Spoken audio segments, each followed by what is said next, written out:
The fact that I just made a video talking about how great cross-gen games were, that initially had a section about my concerns for Cyberpunk, but was cut for both time and consistency. And then I made a video where I constantly hyped up how excited I was to finally get my hands on this game after an 8-year-long wait, only for me to get it on PS4. Yes, ladies and gentlemen, I am one of the unfortunate few that played this on a PlayStation 4 Slim. I am a survivor. Not my fault, this was a gift. The only fucking time I don't get a PC copy, it ended up biting me in the ass. Initially, I had a 14-minute video babbling about the controversy around the game and my experience on the PlayStation 4 Slim, but as time went on, I realized how dated that video can quickly become, and I also just feel like those who actually worked on this game just aren't getting enough credit. Look, you guys, I love the memes, I resonate with the anger to a reasonable extent, and I share the same frustration as the devs as well as the rest of the general public. All of CD Projekt Red's higher-ups are understandably and deservingly shitting their pants right now. They rushed an almost decade-long passion project just in order to make the Christmas rush. So literally everything that comes the higher-ups' way,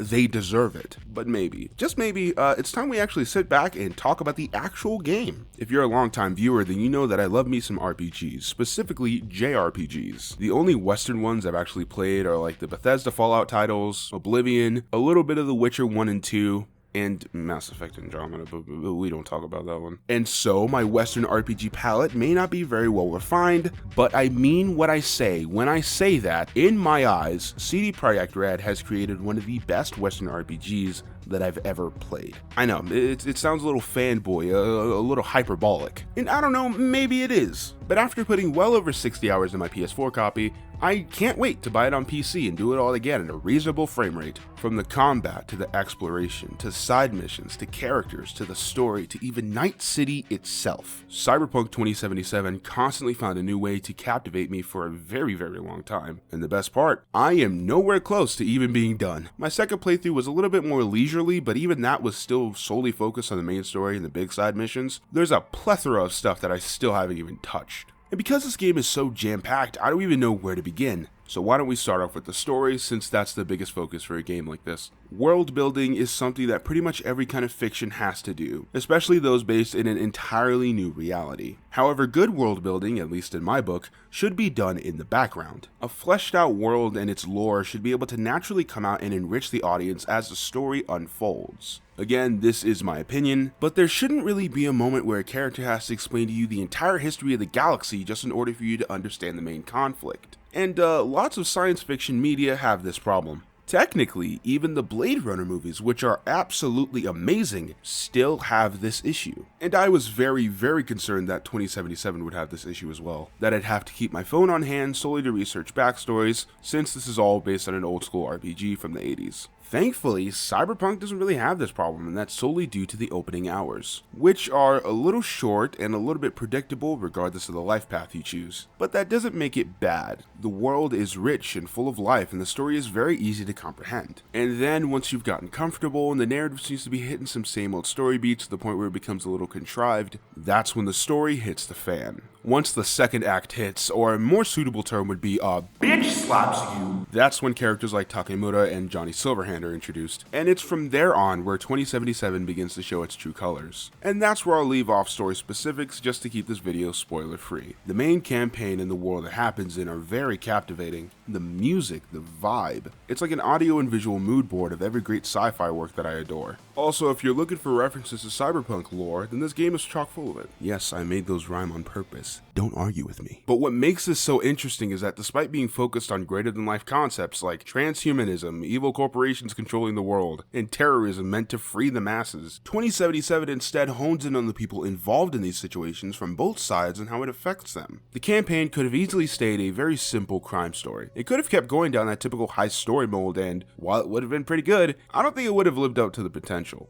2077 uses everything to its advantage to tell an intriguing story. From its player choices to the ability to control V regardless of whatever's happening on screen like in Half-Life. There's not really a lot of cinematic moments where you can't control V. But those moments are mostly when they're in an on-rails car ride, or specifically during the story moments between the end of Act 1 and the beginning of Act 2. Believe me, it's really long. However, once those moments come around, you entirely understand why they're treated with that level of importance. That doesn't mean that Cyberpunk is at a disadvantage because of this. As a matter of fact, the story that CD is trying to tell is amplified modified by the player's agency. Characters like Misty can either be just Jackie's girlfriend, or she can be a very understanding, guiding friend who you can completely rely on. And this development is entirely up to the player. It's the only game I can legitimately think of where side missions should be mandatory. Because it's a damn shame that there's going to be a lot of people just rushing through this 20-hour story and then complaining that there's just not enough there. In my video on Saints Row 4, I complained about there being too much stuff in the open world to the point where it all felt bloated. And what I meant was that there was too much stuff with very little substance beyond its initial appeal. This isn't unique to Saints Row, it's actually an issue that I have with tons of open world games. Cyberpunk, on the other hand, makes everything feel like it's in its right place. From small, insignificant one-off side stories that flesh out Night City's inhabitants, to full sub-stories that I believe were based off of concepts that didn't end up making it to the campaign, or so I've heard, Night City really feels alive.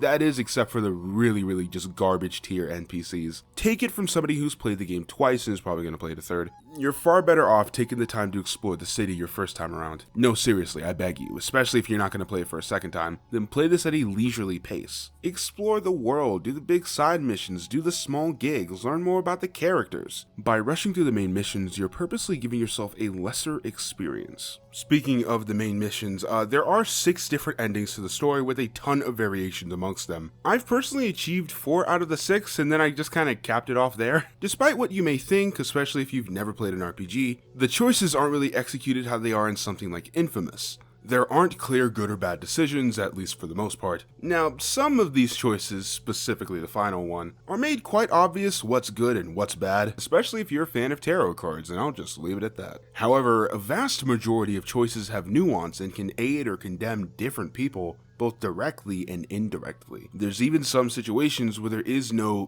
good outcome. This complexity even extends to the side missions, like this one. There is a popular singer named Lizzie Wizzy. I cannot make this shit up at this point. She wants you to go to a specific club and spy on her manager/boyfriend, who she suspects is cheating on her. You can either listen to half the conversation, assume that he is cheating and get paid, double cross her by saying the manager was never even there, or listen in and find out what's really going on. 3 completely different endings to some one-off mission, and those are just the endings I got. I'm sure there's at least a couple different scenarios that can still play out, but to be honest, I just don't want to keep playing this shit over and over again. Cyberpunk 2077 succeeds with flying colors when it comes to its narrative and its large cast of characters, none of which feel misplaced or underutilized. From Jackie and Misty, to Panam and Rogue, and even to the biggest asshole on Earth, Johnny Silverhand. They're all characters who not only serve their place in the story, but in this world. There's people like Judy Alvarez and River Ward, who serve very little to no place at all in V's journey. But as you play their respective side stories, you begin to gain an appreciation for them as a person. When I say the words Night City feels alive, I'm not just talking about the dynamic city and its big bombastic events, I'm also talking about the people who roam its streets, specifically those you come in contact with throughout your quest for survival. I should note that you can date almost everybody that I've mentioned so far, but there is a caveat. You see, because these characters are fleshed out to the T, as in teeth, that means that they themselves also have sexual preferences. Whatever genitals you got flopping around your pants don't matter, but your body and voice type do. To be more clear, there is a guy and a girl for both male and female V. And in the beginning, this is pretty cool. It makes this place feel even more real. No matter what you do, Judy just isn't into male V. And that initial rush of these NPCs feeling like people is crazy. It's like I was being pushed into this living, breathing world with actual people. But it very quickly becomes a double-edged sword. If you want to be with a specific character who's not meant for that gender,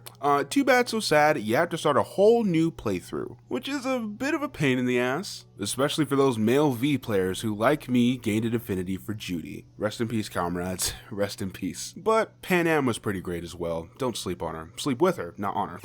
In terms of V themselves, I really liked what was done, but you do have to lower your expectations if you're expecting a ridiculous amount of freedom. CDPR has come out in the past and said that V is a set character in order to fit the story. So while you're able to direct your specific V in several different ways, you aren't exactly dealing with a blank slate character like you would in Fallout. And this is definitely why you can't modify body proportions beyond breasts and genitals. CD did say somewhere that V is a nimble mercenary and should look like one, whatever. In the end, it doesn't really hinder the experience. although it does suck that no matter what size you pick of the breasts or the genitals, your character's body will be compressed or expanded to the default size while wearing clothes no matter what you do, including my first V, who was a female and had a penis, yet she wore feminine undies and had no wee-wee bulge. My disappointment is immeasurable. So yeah, you can't really change your V's body or where they're from beyond the life path, but once that's done, it's all up to you. My two playthroughs were massively different when it comes to my playable characters. My first V was more arrogant and headstrong, but cared for those around her. However, she'd recently become an ex-nomad and left her family. V thought that there was nobody else who could really care for her anymore until she met her best friend Jackie. She was prone to anger and was impulsive, which resulted in some pretty bad outcomes,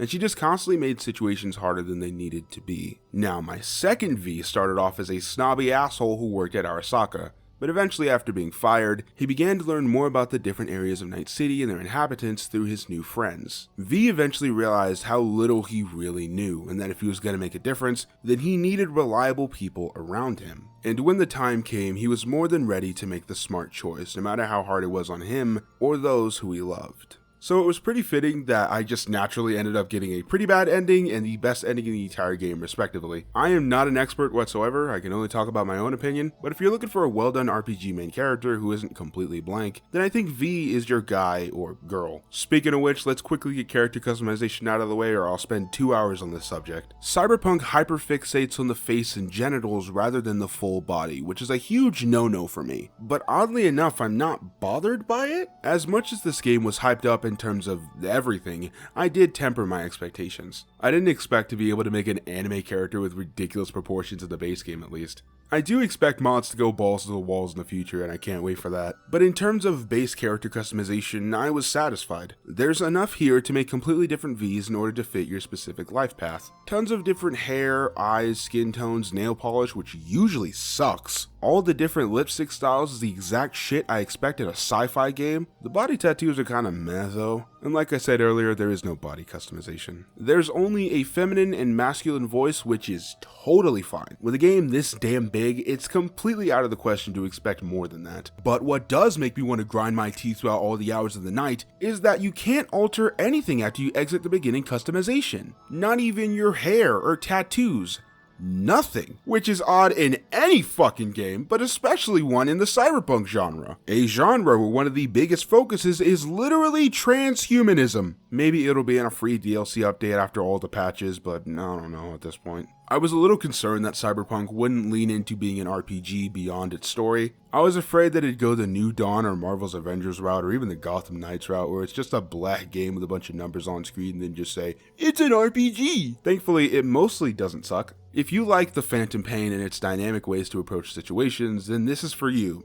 At least on paper. Where the Phantom Pain usually found ways to be consistently interesting, at least in terms of gameplay, Cyberpunk can oftentimes feel like business as usual, especially on the second run. For full transparency, I played it on normal the first time and easy the second time to shorten combat sections, even though enemies are an absolute breeze on normal. But oddly enough, bosses can still pose a pretty good threat regardless of what difficulty you're on. That is, if you're using regular guns. Johnny Silverhand's fucking hand cannon, which you get super late in the game, and any katana can kill people in about 2 to 3 hits, making even the final boss on normal make you feel like you're Dio. That motherfucker died already!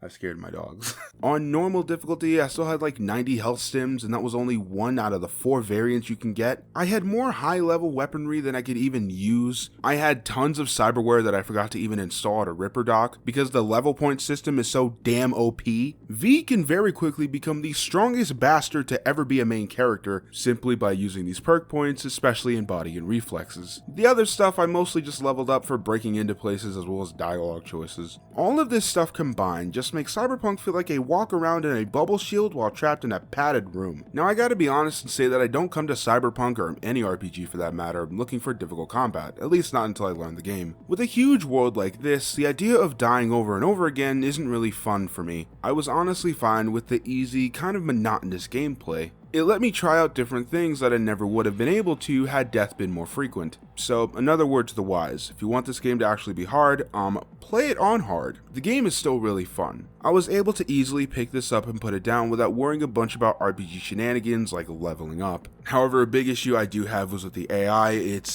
dumb as shit. You can very easily break stealth sections in your favor. Very seldom was I ever killed because the enemy AI was better or because they were higher level than me. The only times I died was because of my own incompetence or impatience. This also goes for pedestrians, who, as I mentioned earlier, are even worse. They could easily teleport in or out of combat situations, and I feel like they purposely stand wherever your car is driving, getting themselves killed in the process and you in trouble with the law. Who is, in this game, without a doubt, the most BS law enforcement I have ever seen. In the prologue, V and Jackie see a group of criminals get absolutely murked by NCPD, basically making it clear both to V and the player that this isn't Grand Theft Auto. You can't get away with shit like this in Night City, and that prologue was not lying. Cops will just downright spawn next to you whenever you commit a crime, no matter how small, and immediately attempt to commit a murder. But don't you worry guys, because this AI is broken too. Whenever you leave a specific vicinity away from the crime, the police just don't care anymore. I actually think it'd be harder to keep the cops on you rather than it'd be to lose them. Driving is a little slippery, the worst of which is a certain vehicle that you get through a side mission. All I have to say is, fuck you, Porsche. However, the motorcycle's control so damn good. The closest thing I could compare this to is, again, the Saints Row franchise. But thankfully, motorcycles actually have weight. For some reason, I feel like they're always like fucking paper thin and everything else. So you won't be able to wheelie or stoppie anywhere in Night City. But drifting in a motorcycle in first person, hitting that perfect turn, that's the good shit. Brain dancers are kind of the worst thing in this game. I hate detective mode shit already. It was nifty when Arkham Asylum did it. It was kind of interesting when Spider-Man PS4 did it. But it's old now. Stop putting detective shit in. It was fine the first time we did it, but like the 7th time you go into a brain dance, it feels like you're wasting my time. Like previously mentioned, missions can be done any way you want them to, meaning that there was never a mission in the game where stealth was forced. It was always optional. You don't understand how happy this makes me. I hate slow, forced stealth missions. They're probably my least favorite thing to ever be in video games. However, by giving me a choice, I'm not only treated like a thinking adult, but I'm enticed to replay that mission in order to see what could have happened. Crafting is quick and isn't tedious for once. I do appreciate that you could do it in your inventory at any point in time except for combat, since that's like, you know, cheating the system. It does suck that right now it apparently corrupts your save file if you do it too much, so keep that in mind. Dude, I'm serious. Use the katana. You need nothing else. Just use the katana. And my final gameplay hint to you all is save scum. Like, a lot. There's lots of choices in this game, some that are set in stone way early and can't be undone. So if you just want the easiest way to get specific endings, then just save a lot. Also, tell Delamain's bitch ass to stop fucking calling me about his taxis! And that's pretty much all I have to say about Cyberpunk 2077. Its gameplay is fun, if not a little too easy on normal. Its story is captivating and leaves you guessing where you'll end up next. Night City constantly has a new thing to discover around every single corner. Side missions are amazing and should be treated like they're a part of the main campaign. Man, this game is so damn good. So why? Why am I about to tell you to not buy this game? Well, if you've seen any gameplay online or even through this video, then you know that this game still isn't where it needs to be, especially not on last gen systems. Literally just the other night, version 1.05 released, which did stabilize the frame rate a little more and lessens the crashing. But with that, it did add a bug where the options in the pause menu aren't working on top of the issues that are still in the game. Basically, Cyberpunk is an amazing game that you should still wait for. You can't even get it on the PS4 digitally anymore, and apparently CDPR said that they're temporarily halting digital sales for the time being until the game lives up to what it could be. So even the devs themselves realize that now is not the time to jump in. Here's my final word of advice. If you don't have Cyberpunk yet, just sit tight. For the time being, go catch up on some other new titles or even replay some old favorites. From the amount of work that they're putting into these patches, I can see this game being playable like late January, maybe even mid-February. And when you do get it, boy will it be worth it. So yeah, this is a really weird tone to end this year on. I know that 2020 has been a shit show for everyone all over our planet, but I'm thankful. I was fortunate enough not to lose anyone this year, and I was able to have more time to put into this hobby, to the point where I now have 1,100 subs, a number that teenage me could only dream of. And now I'm even making money. It's glorified pocket change, but it's something. What I'm trying to say is that I was very lucky this year. There's lots of stuff that didn't go my way, and for all intents and purposes, this year was objectively bad, but I still can't be mad. I got to share my passion with you guys and you guys shared right back. So from the bottom of my heart, thank you very, very much. Here's to the end of a really big year for the channel. And here's to another year of making these dumbass videos. Like, subscribe, and all that jazz. I'll catch you guys next time. Later, kids. Have a Merry Christmas and a Happy New Year. And if you don't celebrate, well then I hope you have a good vacation. I'll see you guys next time.